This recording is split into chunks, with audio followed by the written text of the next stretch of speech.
Now, ladies and gentlemen, I would like to call on stage Pete Kroll, founder of bitaddress, so he can share some words with us. Applauses.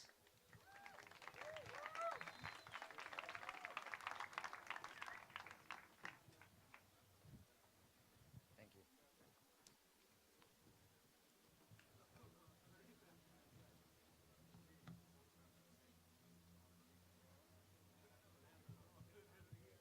Hello, my name is Peter Kroll. I'm a blockchain advisor and the developer of bitaddress.org. And today I'm going to give you a tour on the private key custody landscape. If you can't see the screen so well, I have a picture of a mountain, which is a comforting place to think about storing your Bitcoin or Ethereum, but not all of us have mountains in our backyards.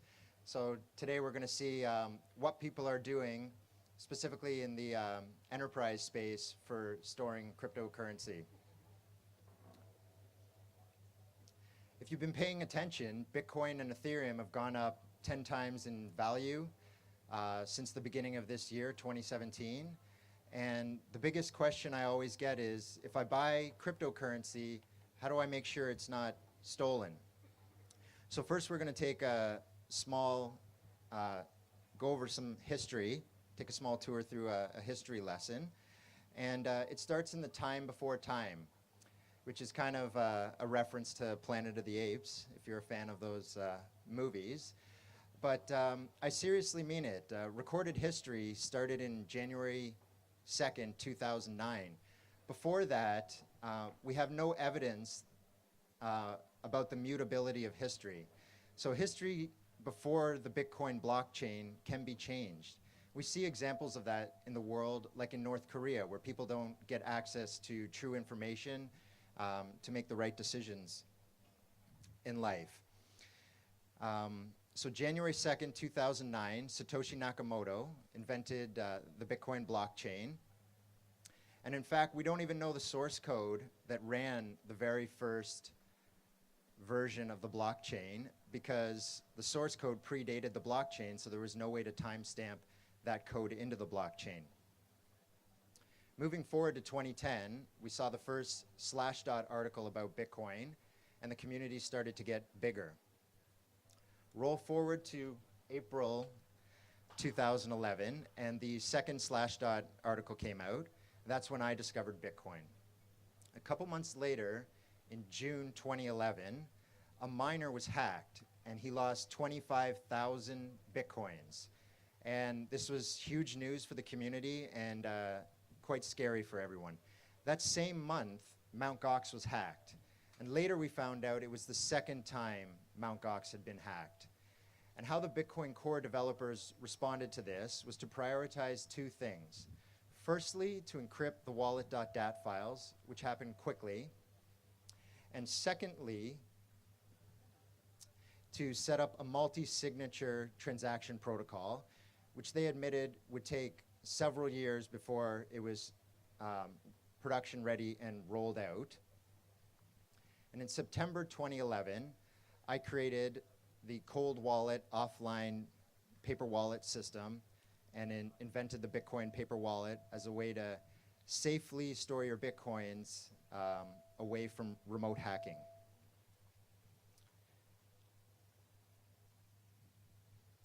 So what we're really talking about is valuable random numbers. Up until now, the only valuable random numbers that people have been aware about are lottery tickets. And we didn't have digital bearer assets. So if people were hacked, they really just got embarrassed. There was no direct monetary loss. So really the game changed in 2011, and everything before that was practice for the big game. And now we're in the big game, and the price of our tokens and our cryptocurrencies are rising faster than we know how to secure them.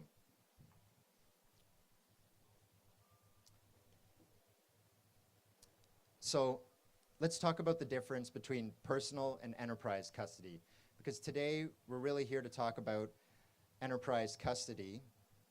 Personal custody is where one person controls all the private keys. It's typically people use mobile wallets or a hardware wallet or a paper wallet. Enterprise custody is a very different security challenge and scenario. because one person does not have control of all the keys. The keys have to be separated across multiple individuals, meaning there needs to be multiple signers. And if you're using a paper wallet, you need to use a split wallet approach, like Shamir secret sharing or the vanity wallet tab on bitaddress. Key custody. Let's acknowledge that professionals make mistakes. We're all human, and there's a lot of talented, genuine people providing private key custody solutions, and they're white hat security engineers, and the black hats are usually one step ahead, and there's a lot of edge cases, and people can't always anticipate them in advance. So let's start with some common threats that every single solution has to deal with. Firstly, water. Water will damage your paper, it'll damage your laptop, your phone, etc. Same thing goes for fire. And the third threat is violence. It's known to crypto geeks as the $5 wrench attack. And you can see here a comic from XKCD. Now I want to mention obscurity. Obscurity matters. So in previous security thinking, there was a motto, never use security through obscurity. And I'm not recommending you rely on obscurity alone, but if obscurity is not part of your private key storage solution, you're missing a big part of your storage solution. So what this comic is telling you is you can buy a 24-pin dual tumbler radial hybrid lock, and right on the front of it that there's hot picks inside. And then what you really should do is store your valuables in a shoebox in the closet.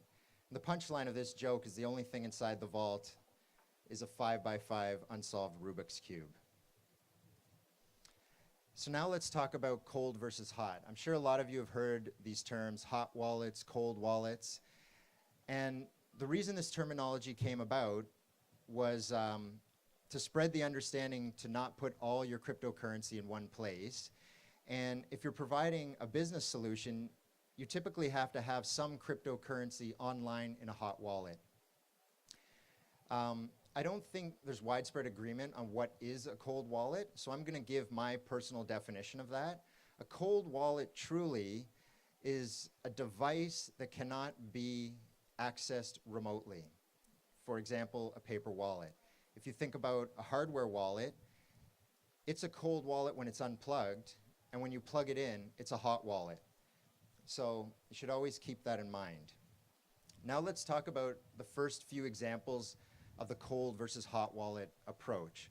One of the very first non-exchange custodians of Bitcoin was a site called mybitcoin.com.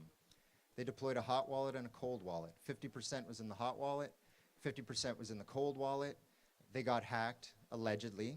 A lot of people think it was insider theft. And 50% of the coins were gone. And they distributed the 50% back to their customers. And the loss was so significant, they obviously had to shut down. Mt. Gox also bragged about a hot versus cold wallet approach. And indeed, the first couple times they were hacked, they only lost money from their hot wallet. But as we all know, there was a devastating hack in 2014, and somehow 75% of all the coins they had in storage were gone. Now, if, for example, 95% were in a cold wallet, you know, how did that all work out? So I'm going to talk in detail about how that worked out for Mt. Gox in circa 2011. So if you look at the red box, that represents their web server farm where their hot wallet is. And we don't know exactly what percentage of coins they had on the hot wallet, but we can assume roughly around 5%. And then they came up with a novel idea, which I'll call a monitoring wallet. And the idea of the monitoring wallet was that it would top up the hot wallet automatically when the hot wallet went to zero. In theory, this sounds like a nice idea. It's an extra layer of automation, and the hot wallet can be topped up at night when the CEO is sleeping. Is the monitoring wallet was online 24/7, and it was obscured. It wasn't in the public web server farm, but it was linked to the hot wallet. So when the hot wallet was empty, it kept topping it up. And we've all heard of the famous transaction malleability hack of Mt. Gox. that essentially slowly siphoned funds from this monitoring wallet. And that accounted for 75% of the coins that were stolen from Mt. Gox. And during the incident and the panic, the CEO of Mt. Gox started investigating and realized he had 25% of the coins in what was referred to as an old format wallet.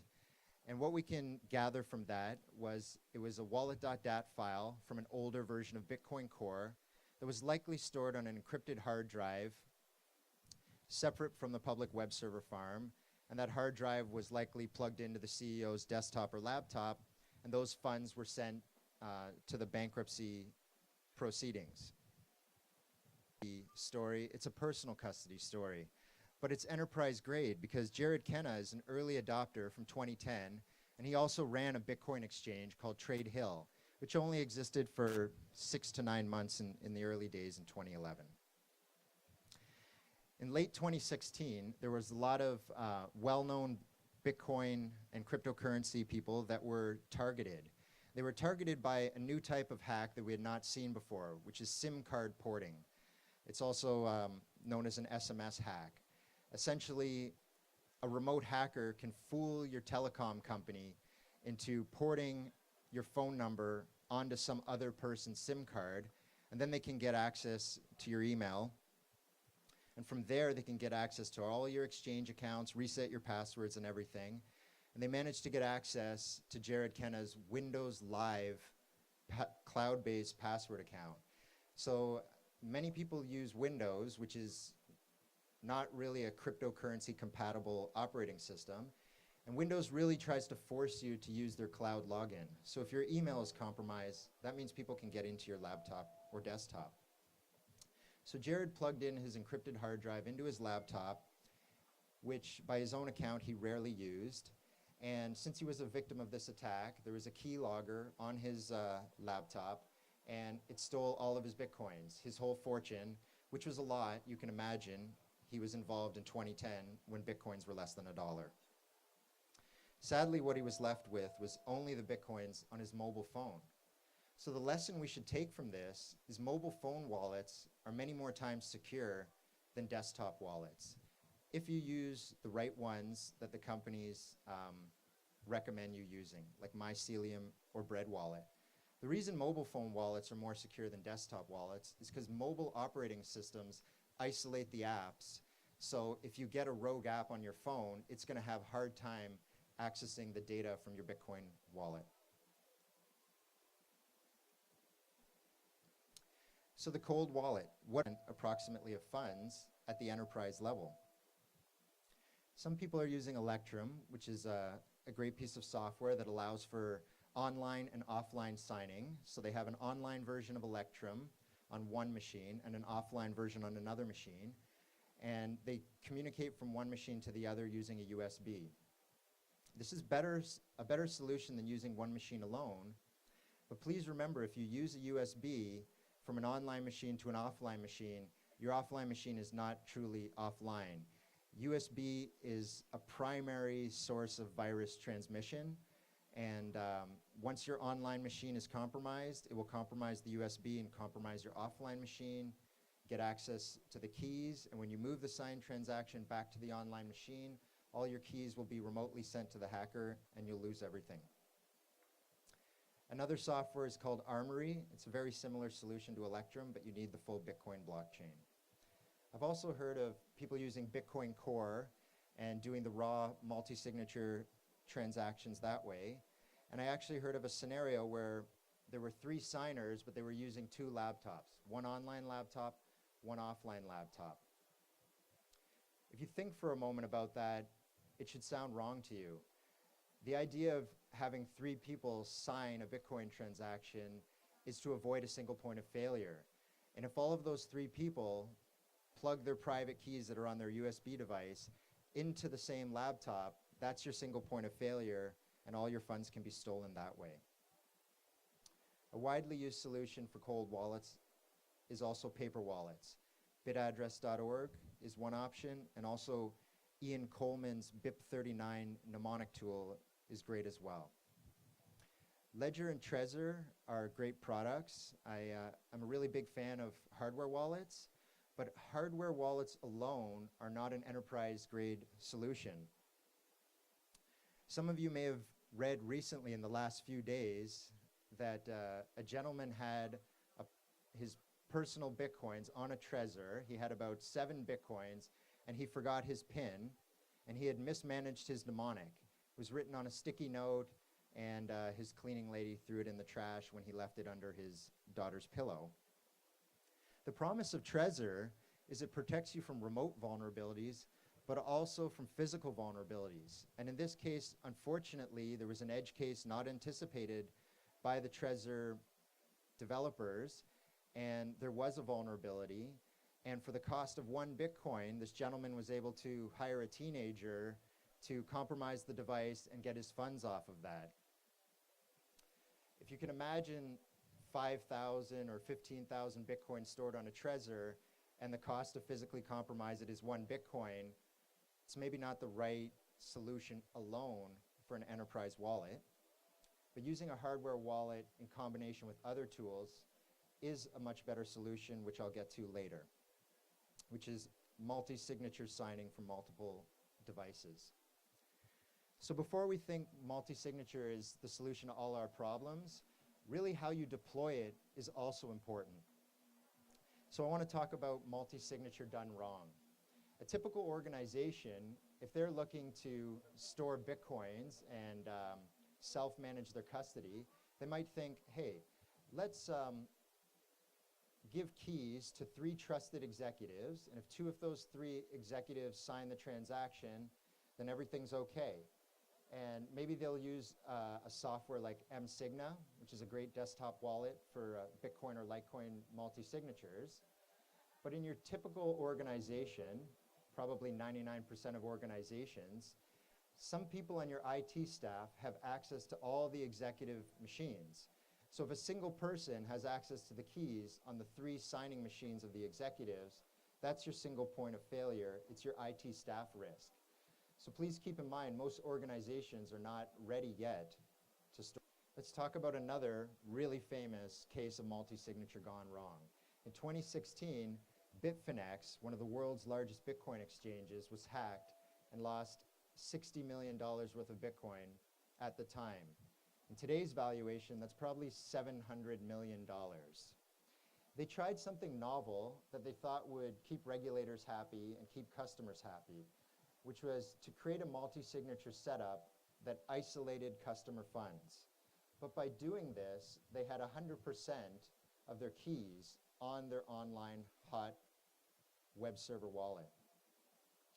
And they thought they were protecting themselves by having a second signature, BitGo, which is a trusted third party with a separate location signing the transactions. The oversight they made here is they had configured their BitGo setup to always say yes when a transaction was initiated. So the hacker compromised a single point of failure, the Bitfinex web server, and from there they were able to trigger withdrawals on every customer's account. And before people noticed, the money was already gone. There were no manual intervention steps. There was no one watching that an abnormally high amount of transactions was occurring, and maybe they should press the pause button and look into it deeper. And ironically, this was supposed to be more secure, but what was actually more secure was how they were storing their altcoins. So they were storing their altcoins in the traditional way, like 5% hot, 95% cold, and the bulk of their altcoins were safe. So leads to bad results. Moving forward, circa 2014, now we have Zappo, the Swiss mountain. Zappo has a very thoughtful solution, and they've engineered for a lot of scenarios. They've got multi-signature. They have one set of keys in their Swiss mountain location, which is hosted with another company. So in theory, you're also trusting Zappo's hosting company. But they also have keys in other undisclosed locations. And thankfully, those locations are undisclosed, and they should stay undisclosed. That's part of the security model, and that's what protects it from rogue employee attacks and physical vulnerabilities. I'd like to highlight, though, that I still see a single point of failure in Zappos' solution, because if you hack into their web server, you can initiate withdrawals on behalf of all the customers, just like the scenario we saw at Bitfinex, permission, and has the ability to approve or hit a pause button if something crazy is going on. And I encourage more companies to do that. Moving forward to 2015 and Bitstamp. Bitstamp was the third global Bitcoin exchange, which started in 2011.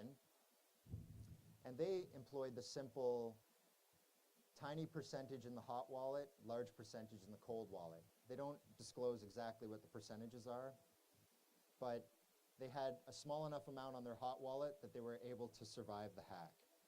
And after that hack, they did multi-signature done right, which is using multi-signature just for the hot wallet. That's what it's really for. And they partnered with BitGo for that second signature. So this is an example of multi-signature done right compared to the other examples where we saw it deployed incorrectly. Moving forward to 2016, there's now some pretty cool options on the table. There's a wallet called Copay from the company BitPay. And it's an open source wallet that you can use for free. And it's really generous of them to support the community in this way. Copay, you can get the wallet on your iPhone, on your Android, or on your laptop computer. And it also can pair with your Ledger or Trezor hardware wallet device. So imagine doing a 4-of-4 multi-signature, where one signature comes from an iPhone Copay wallet, one comes from an Android Copay wallet, one's on a Windows laptop connected to Ledger, and one's on a Mac connected to Trezor. Now there's 6 attack services that the hacker has to compromise in order to get your funds. So using Copay with a hardware wallet, you can really take your security to the next level, and this is something more of us need to be doing at the enterprise level. So let's talk a minute about the limitations of multi-signature. There's a lot of great tools out there for Bitcoin, and also Bitcoin Cash, for example, Copay. And mSigna now supports Litecoin. But if you look at some of the other half well-known currencies like Decred or Vertcoin that are staying relevant and up to date, they have SegWit, but there's no tooling for multi-signature. So you have to approach those differently. Monero, as a currency, doesn't even have multi-signature yet. So multi-signature is really not a solution for your altcoin portfolio. So you have to have one solution for Bitcoin and another solution for your altcoins. Ethereum supports multi-signature, but it's not really hardened yet. This year we saw the reference implementation of Parity Core's multi-signature contract had a flaw in it, and Ethereum were stolen right off the chain. I believe it was Etherroll's multi-signature wallet and some others that were compromised. So hopefully next year we see a hardening of that and people can start deploying multi-signature again on Ethereum. Let's talk a minute about paper wallet approaches. There isn't just one way to do paper wallets. There's the traditional way where you just have your address and private key. There's also a device called CryptoSteel, which if you're not familiar with it, you should Google it. It's basically a steel device that has a bunch of small steel characters that have, the alphabet has been etched into them, and you can, in this CryptoSteel wallet, arrange your mnemonic or your private key in there, and that essentially protects you from water, one of the big 3 threats, and it does a really decent job of protecting you from fire. So it's got 2 of the 3 big threats covered. Another approach to paper wallets is split wallets. One approach is Shamir's secret sharing, where you take a private key and you split it into multiple parts. Another approach is available on the Vanity Wallet tab of bitaddress.org, and it allows you to create a paper wallet where you don't have to worry if your laptop is compromised, because you create one set of keys on one laptop and another set of keys on another laptop, and you add the public keys together, Therefore, the two private keys were never on the same machine at the same time. So if your two machines are not compromised by the same hacker, it's a secure way to create a paper wallet. Also nowadays, a good approach is to use Ian Coleman's tool to create your own BIP39 mnemonic. Mnemonics are the 12 or 24 word recovery phrases that if you have a mobile crypto wallet, you're familiar with. Pretty much every altcoin has a paper wallet solution. The downside is it's tedious to find them all and make sure they're done by competent developers and that you've printed them securely. If you've bought 100 coins, you have to make 100 different wallets, and it's quite a tedious exercise.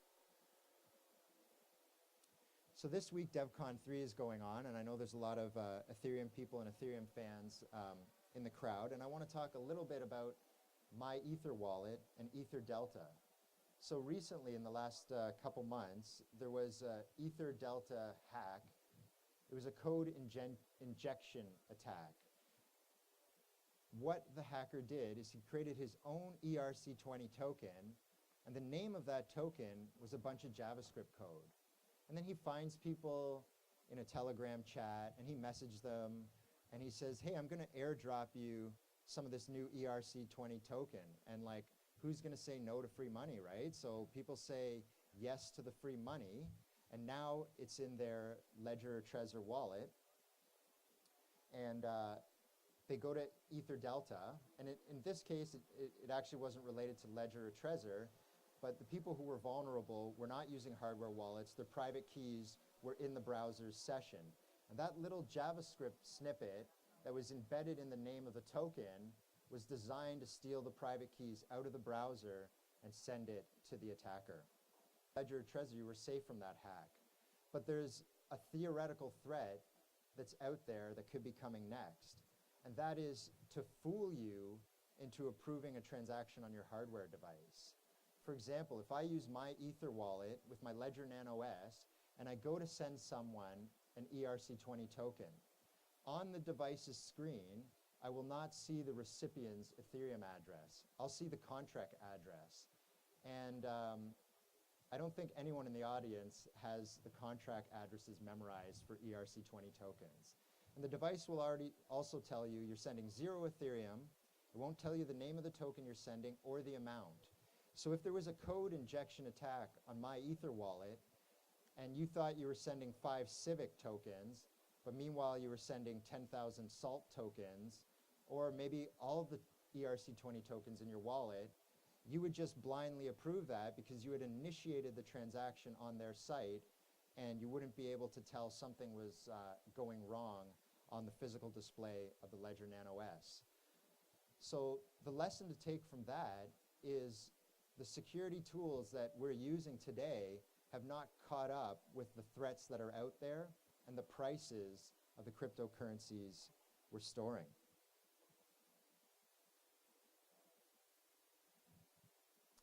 So I want to leave you with the rule of 2. The rule of 2 is simple. 2 laptops, 2 USBs, 2 copies of a paper wallet, 2 locations to store your paper wallet, 2 locations to store your passwords, and 2 people. Always remember, if you're a single point of failure and something happens to you, like you get hit by a bus, how are your loved ones going to get access to your tokens and coins? So keep that rule of 2 in mind when you're devising your cryptocurrency private key custody solutions. Thank you, everyone.